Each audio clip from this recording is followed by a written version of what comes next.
Why does Krishna ask Arjun to pick up Gandhava? There comes a time after which words are no longer useful. Usually only the mace and arrow are useful. That's why it seemed that Gita has been more influential, famous, and popular than the Upanishads. Gita is at ground level.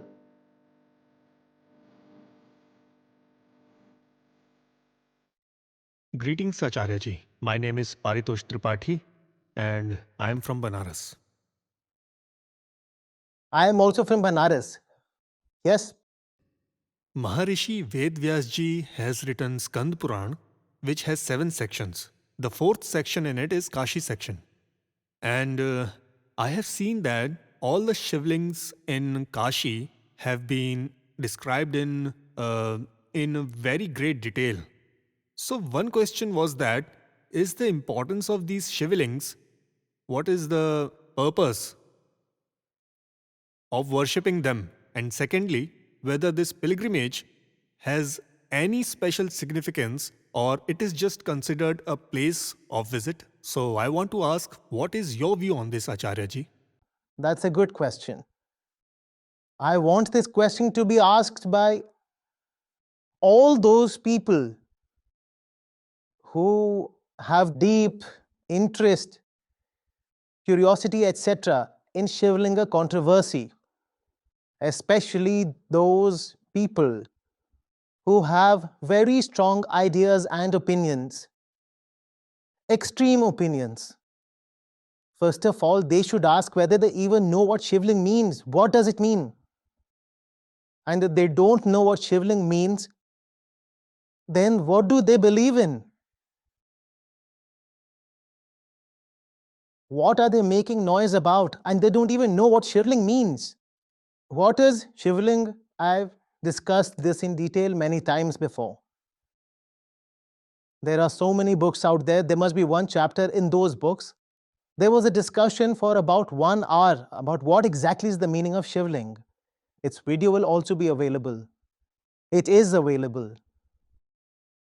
I have explained in great detail where the worship of the linga started, how it progressed, and what misconceptions exist about it, and how the British and many contemporary historians have ridiculed Shivlinga without understanding its meaning. All these things have been discussed in detail earlier. I will tell you briefly now so that I can come to the second part of the question later.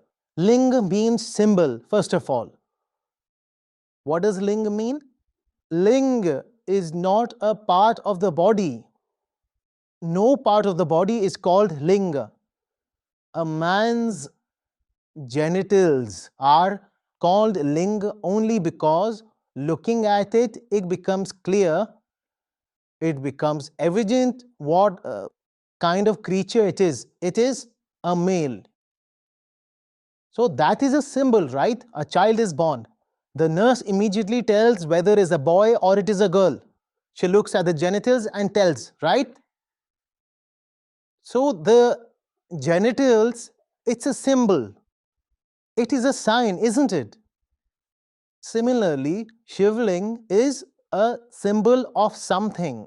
Ever since this controversy started in Kashi, many people have started making very vulgar and indecent jokes about Shivling, which can be seen on social media. It makes one feel very upset after seeing all this,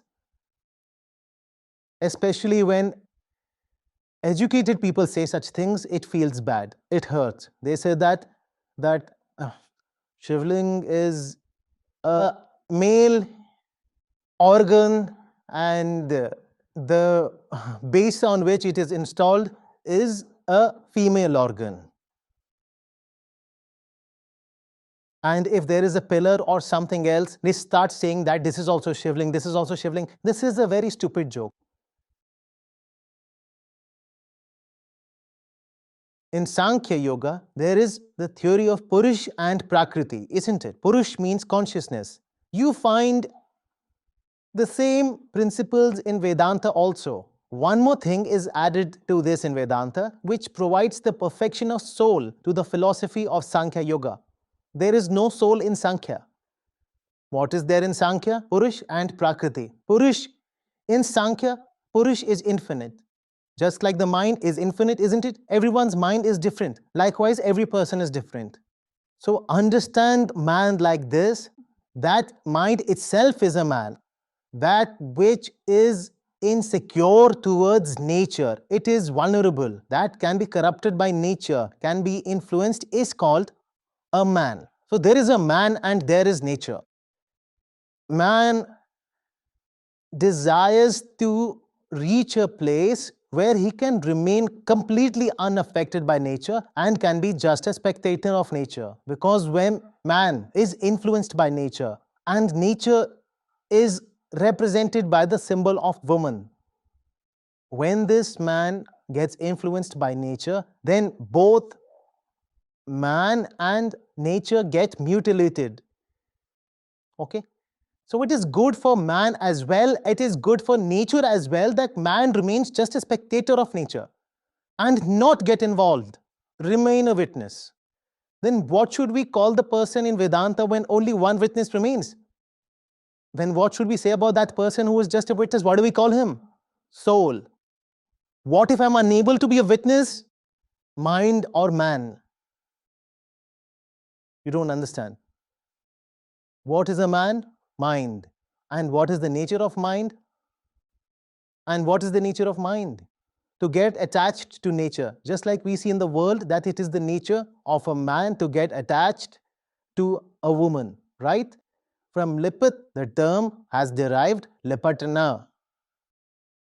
In Sanskrit, what is called lipat in tatsam. In ancient dialect, it becomes lipat. Lipatana. So it is the nature of a man that wherever he sees a woman, he goes there and clings to her.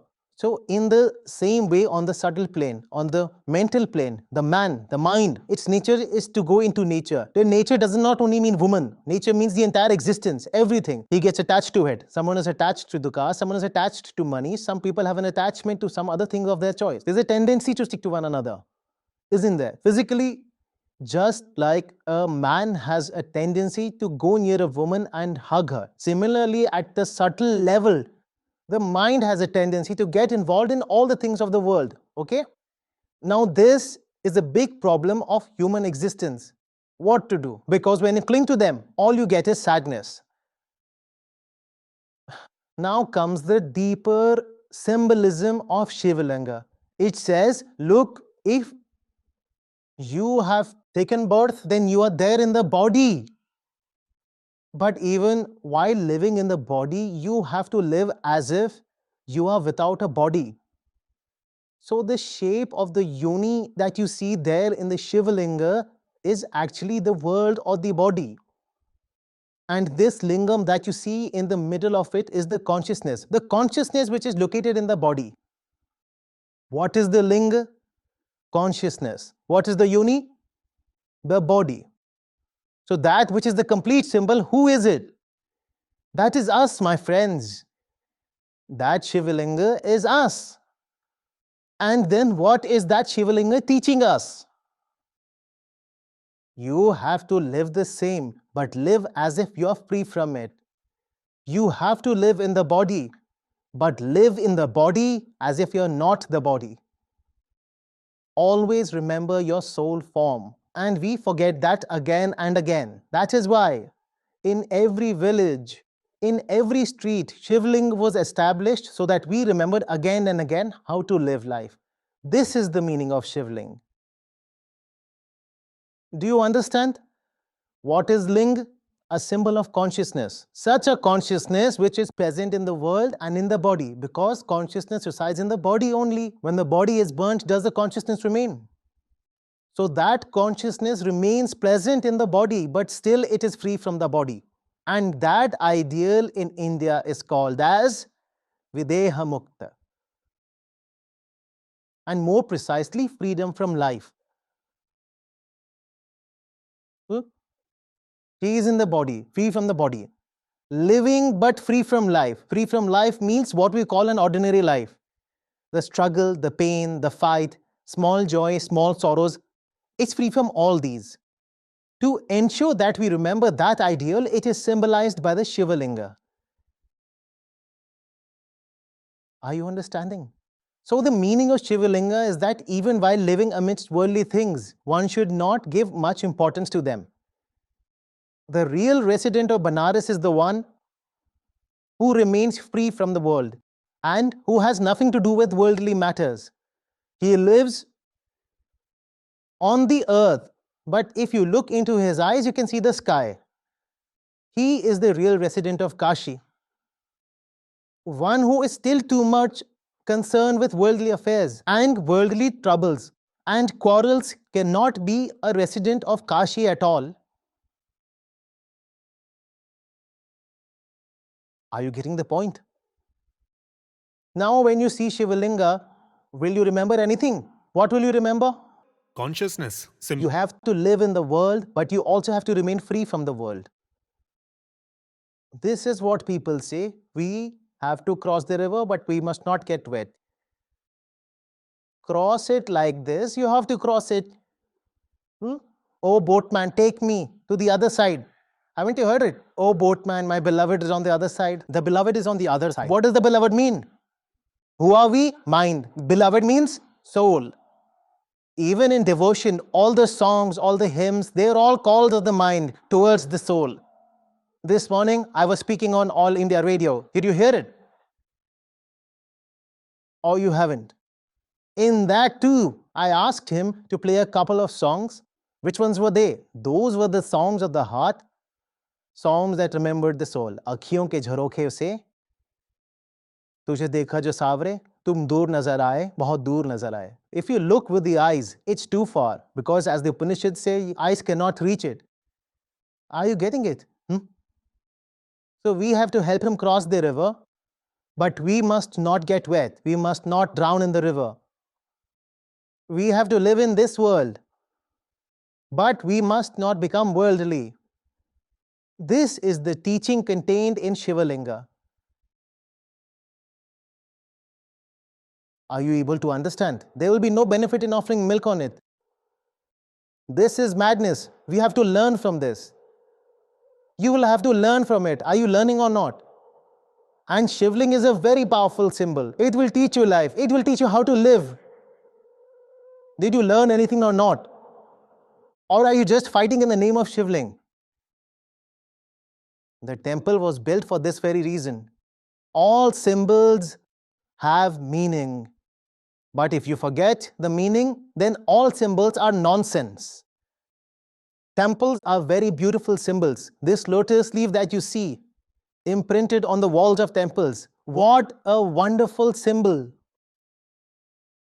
But we do not know the meaning of any symbols because all the symbols are revealed by Vedanta. We do not read Vedanta. So no symbol holds any meaning for us anymore. Here, we have the verses of Bhagavad Gita before us. Tell me, what does each letter mean? It's a symbol, isn't it? If you know its meaning, then that symbol becomes meaningful to you, right? If you don't know how to read, then what do you say? Kala akshar, bhais barabar. That is the condition of all Hindus. Every symbol has become like a buffalo for us. We don't know anything. There is abundance of symbols in our culture too, but we don't know the meaning of any one of them. Without going to the Upanishads, you won't be able to know why that symbol was created. Then what starts? When you don't know anything and still worship, this is called hypocrisy. Superstition. What do you call it when you don't know what you're doing but keep doing it anyway? What is it called? Hypocrisy. We are hypocrites. We don't know anything. Sometimes we will just circle around the trees. Someday we will keep fast. Sometimes we go to the river and light a lamp. Sometimes we will go somewhere and light a fire of some sort. We are doing everything. We don't even know why we are doing all this. Once you know the meaning of Shivling, now even if you see a small Shivling, you will change your mind. Do try it once. You may be caught in a fight, stuck in some trouble, something may be troubling you. You will become calm. The symbol will remind you of something. Are you getting the point? What else did you ask? Is pilgrimage just a pilgrimage or just a place of visit? Or is there any special significance of pilgrimage? Tell me, I have explained too much. So I think there will be no special significance whenever there is a shivling and my feelings toward it will be the same. Then, as you have just answered the previous question, then the pilgrimage will have no special significance. Wherever you see a shivling, the same feeling will come. Excellent, beautiful. Sit down. Very good. Now I'll tell you a few things in details. There are 2-3 things. Are you finding all this interesting? Or is the discussion getting too religious or something? Should we talk about something else? No, Acharya-ji, this is interesting. Okay, let's see. We live burdened by two forces. We means who, by the way? Who are we? Mind, consciousness. Consciousness lives with two burdens. We want to understand what pilgrimage means, okay? Consciousness is burdened under two burdens. The first primary burden is biological. Taking birth itself is a burden. So the body, because the body comes with instincts, it is a very heavy burden. And the second burden is social. We brought this body into our lives, and after that, God knows what kind of values the society has put into our minds, all kinds of nonsense, ideology, ideals, this, that, do this, do that. This is your duty, go here, don't go there. Now, these two things make life not worth living. Okay? So one wants to go to a place where one can be free from at least one of these burdens. This is the first thing. Which burden? Which is social.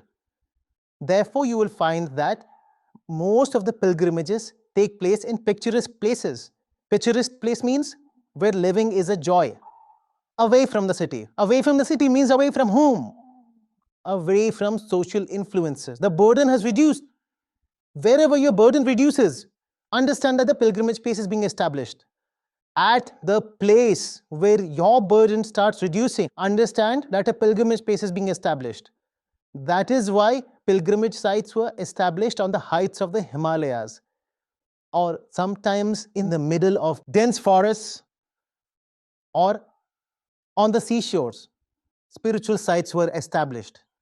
And all these places where there was no population at that time. Now there is a population there because people move there. It is not a big deal. After a few days, you will find that there's a shopping mall in Kedarnath and Badrinath too.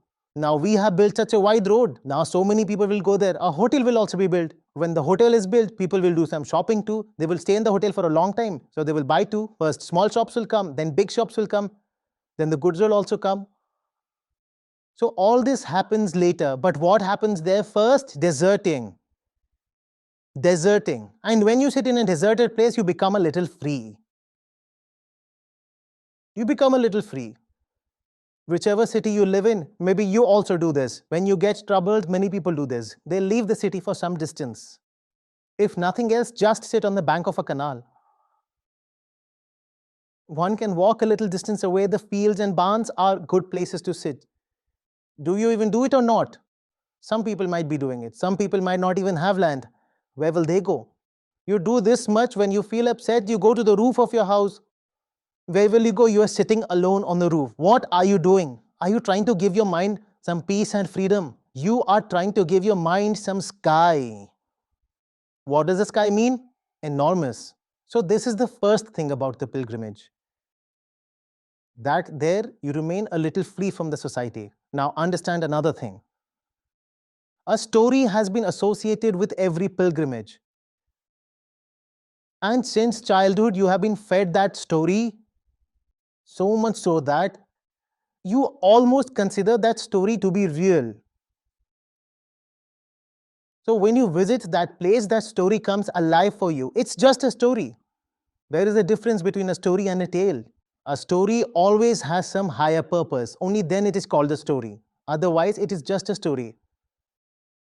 So when you visit the place, the story comes alive. Now suppose you're told a story related to Rishikesh in which Shiva is there. And you are Vedanti, you know Vedanta. Hence, you understand the meaning of Shivatva. You know Satyam, Shivam, Sundaram. And you went there. And as soon as you reached over there, Shiva awakened in your memory. Then the mind will become peaceful. Wouldn't the mind become peaceful? This is the science of pilgrimages. Firstly, keep people away from society.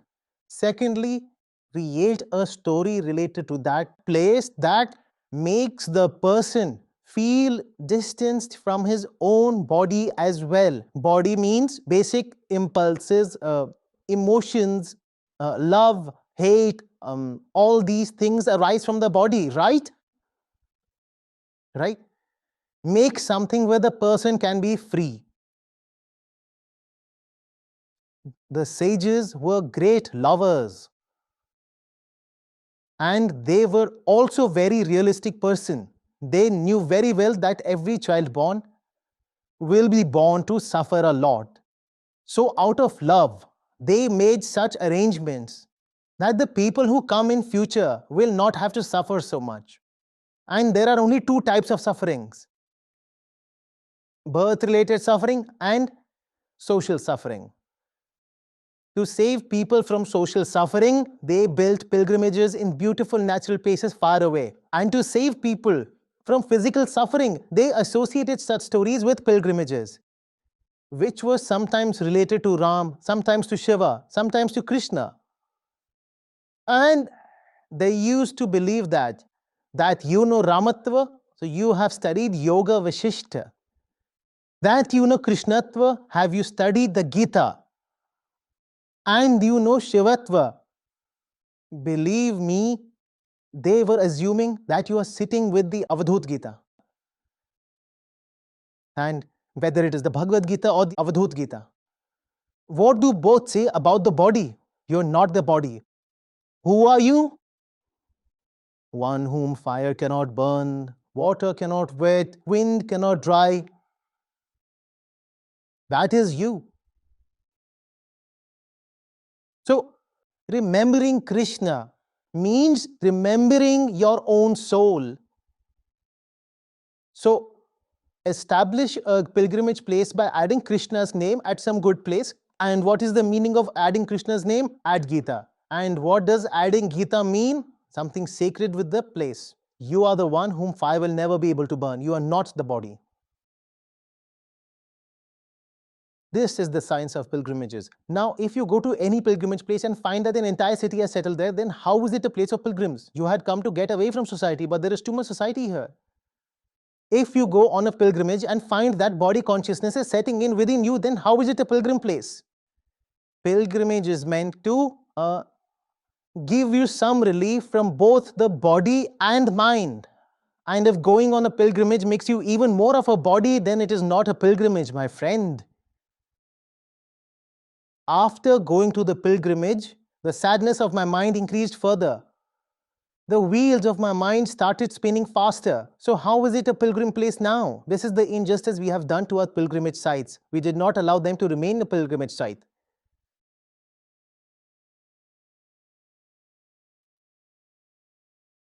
Those pilgrimages have to be revived again. The pilgrimage place will have to be made like pilgrimage places again. I have been spending a lot of time in Rishikesh for the last few years. There is very little left that resembles a pilgrimage. Rafting cannot be done in the pilgrimage. No, do it somewhere else, my friend. There are many rivers in Ganga and many places. Do it somewhere else.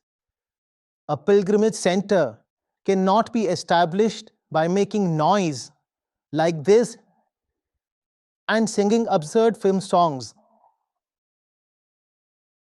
Animal meat cannot be sold at the pilgrimage site.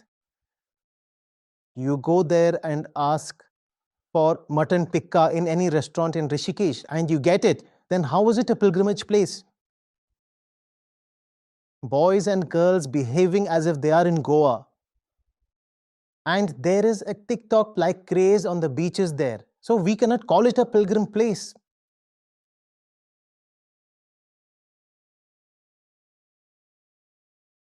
We want our pilgrimages back. And our pilgrimage places have not been snatched away by others. We have snatched away our pilgrimage places ourselves. We think that we have only a few temples which have been taken away by others. The truth is that every single temple of ours has been taken away from us. In fact, every single pilgrimage site of ours has been taken away from us. And we ourselves have snatched it away. Now tell me, do you want to talk about 2, 3, 4 or 5 temples? Or do you want to talk about thousands of temples and pilgrimage sites which are visible but have actually disappeared? Tell me quickly. If you want to strengthen your ego, then you will not say that I want my 2, 4 special temples back. But if you really worship truth and you are in love with truth, then you will say, I want all my pilgrimage sites and temples back, not just 2 or 3 temples. And you must remember that no one else has taken them away from you. You have lost them yourself. Are you getting the point? Acharya ji, greetings. My name is Saurav Tripathi and I am from Chandauli. Today, Banaras has become a topic of discussion. Sir, you spoke clearly about Shivling and some things have become clear in that. But I want to know that if someone falls in love with the truth, how can we know whether it is the truth or not? Is it possible that my mind or my intellect has created an infinite illusion or something like that in front of me and I am living in that illusion? So I want to ask you, am I living in reality or is this some kind of a confusion? What do you say? I want to have your opinion. Tripathi ji, this has no direct connection with that topic, but still I will Want the answer. answer? It could be a fraud. There is no guarantee or assurance that what you feel is true is the truth. But move towards what you feel is right with all your devotion and complete honesty towards the truth. If you have devotion to the truth and you move towards what you believe to be the truth and it turns out not to be the truth, what will you do then? I will be doomed, sir. Oh, it's nothing like that. You are giving the wrong answer. You love mangoes. Mangoes. Right? You go to buy mangoes. You only want mangoes. And you go to a place where no matter how much ability you have, no matter how much intelligence you have, just mangoes are available. Suppose you have been cheated. Someone gives you a banana instead of mango. Then what will you do? If your love is true, then what will you do? I will search for it again. Yes. You will search again, and now you will search with more discretion and experience. Now you will not choose banana. Sir, what if the intelligence is of average level? And you will be deceived even more. But you will keep moving forward. You will get better with every step. The edge of these intellectuals comes from the truth itself. Love is such a powerful thing that it can make even a foolish person wise.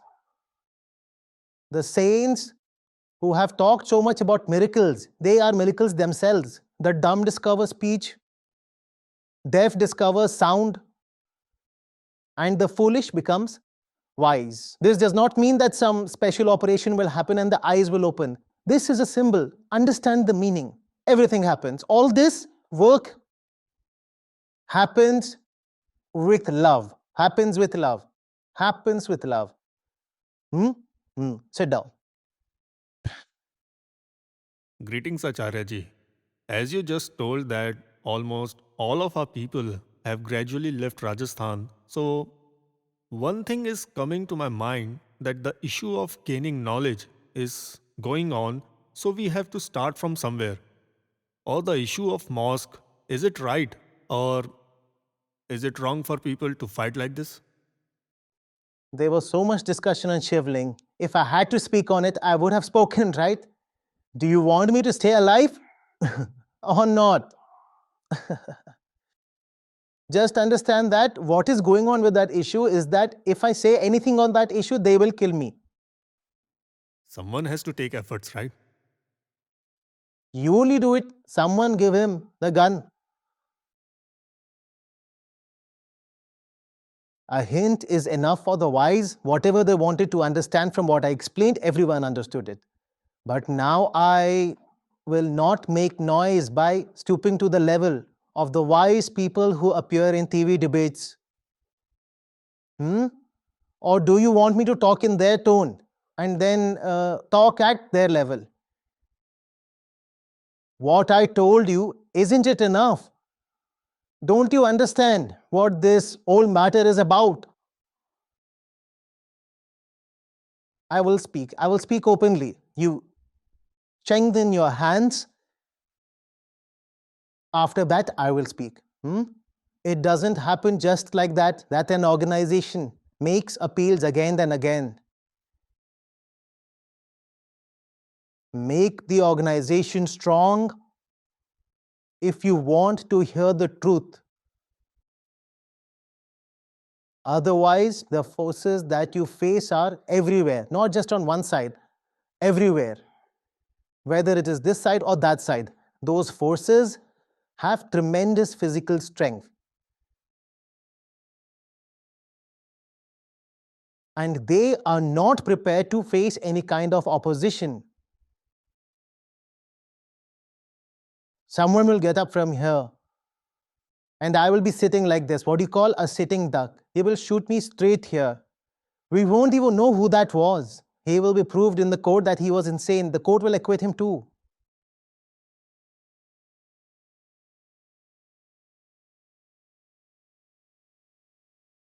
The income tax department will come and freeze the bank account of the organization. Now go ahead. Any charges will be filed. Suddenly, one day, a police vehicle will come and take away 2 or 4 people from the organization. They'll say anything. A girl will come from somewhere and say that she has been raped.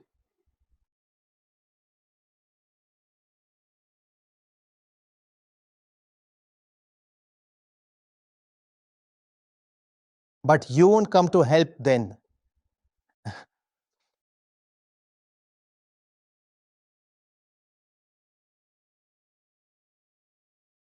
If you want me to speak and speak openly, then believe what I say. If I say that the organization needs resources, then give it.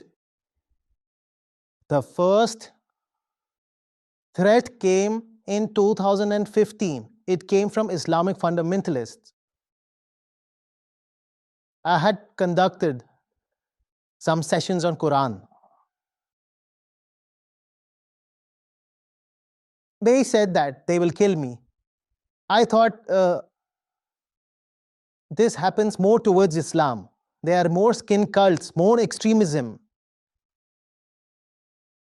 For the last 2 years, threats do not come from Muslims, but from the so-called Sanatani cultural people. Who are you to point fingers at our ways? Not so politely. They talk using abusive language. You will disappear and no one will ever know. We know which roads we take. If there can be an accident, you won't even know how it happened.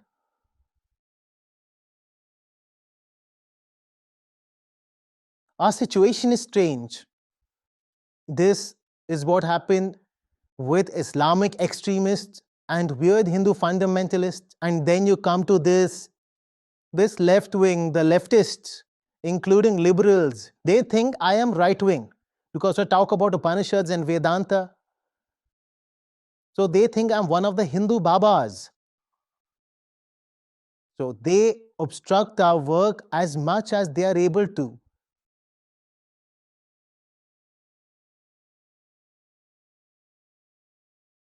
Hindus think that I'm a leftist, and so they also protest in whatever way they can.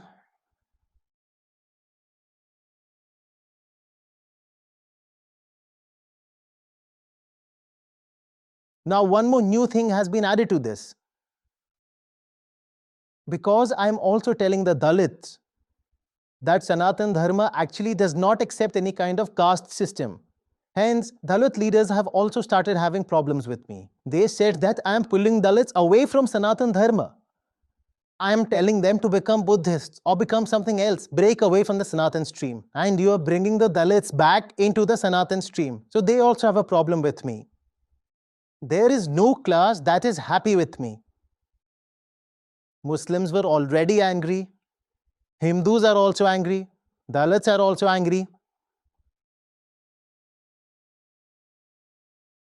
Even left-wing liberals are angry.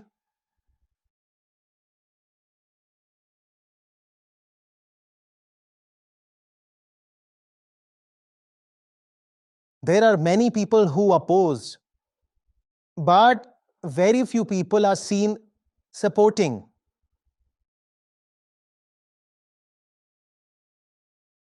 Now tell me what to do. Hello, Acharya ji. I totally agree with what you said, and I'm understanding it. I have been associated with organizations for 20 years. I have seen everyone, understood everyone, but I don't believe in anyone. And as you are talking about conspiracies, seeing everyone's conspiracies in the name of religion, my interest in religion is winning. And they look decent from the outside, but on the inside, they seem to be against his religion. And as they asked you and you didn't say anything, I understand why you didn't say anything. What did I not say? I've already said everything. Like, no, you said they would do this to me. Wait, don't tell me. Let me tell you something. I am saying that I am saying everything. I don't want to speak in their language. Yes, I have spoken in the language that you understand. We have already had our conversation. But the language in which he wants us to learn belongs to others. Speaking in that language is not right for this mission right now. so this is what I would like to request my brothers and sisters, that we should extend our hands and what happened in the past should not happen to Acharya ji. Thank you. Thank you.